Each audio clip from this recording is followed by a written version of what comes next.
Suhaimi. I am the first presenter. Assalamualaikum warahmatullahi wabarakatuh. My name is Nur HAWANIS binti Maktadim and I am the second presenter. Assalamualaikum. My name is Muhammad Danial Asyraf bin Abdullah. I will be third presenter.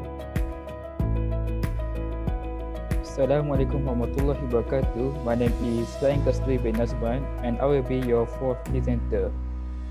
Assalamualaikum. My name is SYAFIQAH ATHIRAH binti Abdul Rahim and I am the fifth presenter. I'm going to present for the introduction, the definition of labor court. A labor court or industrial tribunal is a government judicial body that rules over manpower or matter relative to employment and dispute.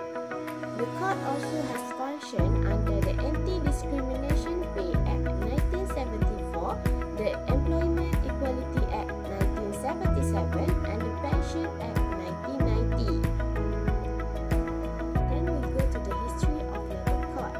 The labor court was established in 1946 following to the amendment of the Industrial Relations Act 1946. Its main function is to make decisions in trade dispute and to provide conciliation service. Other functions assigned to the court include the formation of the Joint Labour Committee and the registration of employment agreement and the Joint Industrial Council. Also, there have been many changes in its structure and function since then, following amendment to the Industrial Relations Act of 1969 to 2015 and legislation. There are two main functions of labor court. First, to hear and hand down decision or award in industrial dispute referred to it by the minister or directly by the parties. And the second is to give cognizance or collective arrangement collectively deposited by employers or employers' trade union and employees' trade union. What is the Employment Act 1955? Employment Act 1955 is a fundamental employment legislation in this country prescribing the statutory minimum standard of terms and conditions of employment. Also, Employment Act 1955 also covers workers who are defined as employees under the Act. Employment Act 1955 covers for pay and pension, working hours provision, availability of leave, right for female workers, forms of termination of job and sexual harassment issues. So I will present about the wages. The wages is divided by four types. The first one is the wages period. The second one, the time of payment wages. Third one, system of payment wages. And fourth one, the deduction of wages. Okay, for the wages period, according to the section 18, clause 1, clause 2 and the Employment Act, the term refers to the length of time whereby the wages earned by an employee is payable. A contract of service shall determine the wages period not exceeding 1 month if the contract does not specify the wages period. It shall be deemed to be month. For the second is time of payment wages.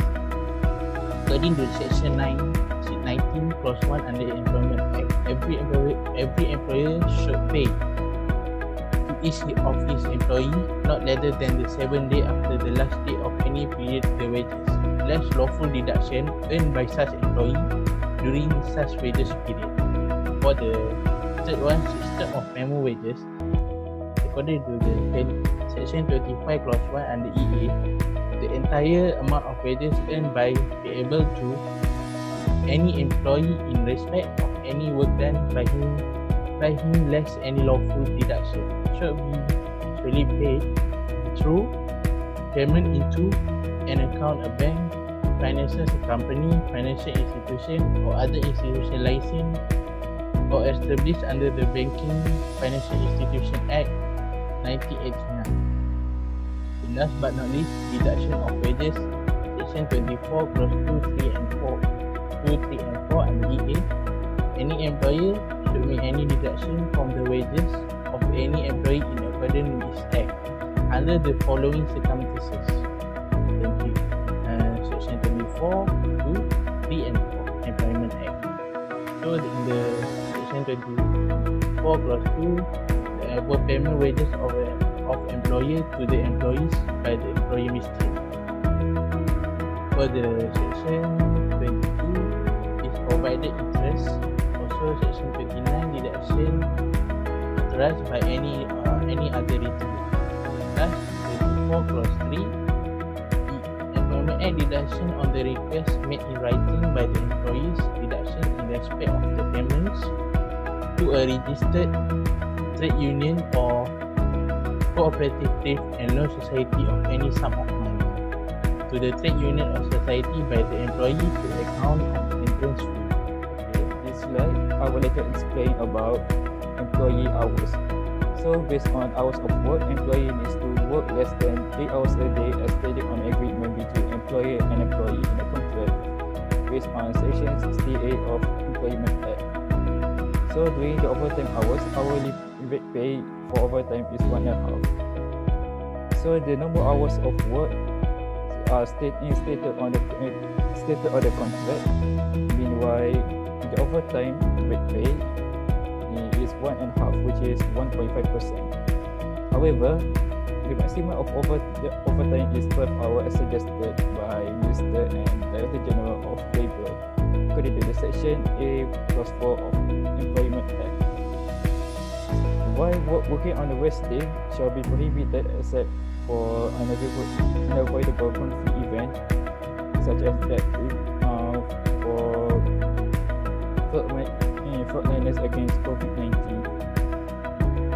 And lastly, an employee who has a shift contract must work more than 8 hours and change turn to another employees to be continually work in the workplace according to the Section C of Employment Act. So let's take an example for example 11. As you know, there are different phases we meet. So let's express on the shift contract that they made. So Leave is an absent is permission for an employee to be away from work for a period of time, while paid leave is applied to a case in which an individual is allowed and paid to be away from work or service. There are paid leave entitled in Malaysia, which is there are 5: rest day, public holiday, maternity leave, sick leave, and annual leave. And for the last but not least, one of the things that is covered by the Employment Act 1955 is the protection for women employees. The protection for female employees means that women employees are protected at work. The protection for them are in terms of maternity benefits, prohibition from night work, prohibition from underground work, and exemption to the prohibitions. For the prohibition from night work, it is accepted in accordance with regulations made under this Act or any exemption granted under the provisions to this subsection, that is, no employer shall require any female employee to work in any industrial or agricultural undertaking between the hours of o'clock in the evening and 5 o'clock in the morning, nor commence work for the day without having had a period of 11 consecutive hours free from such work. For the prohibition from night and from underground work, the female employees cannot be employed in any underground working.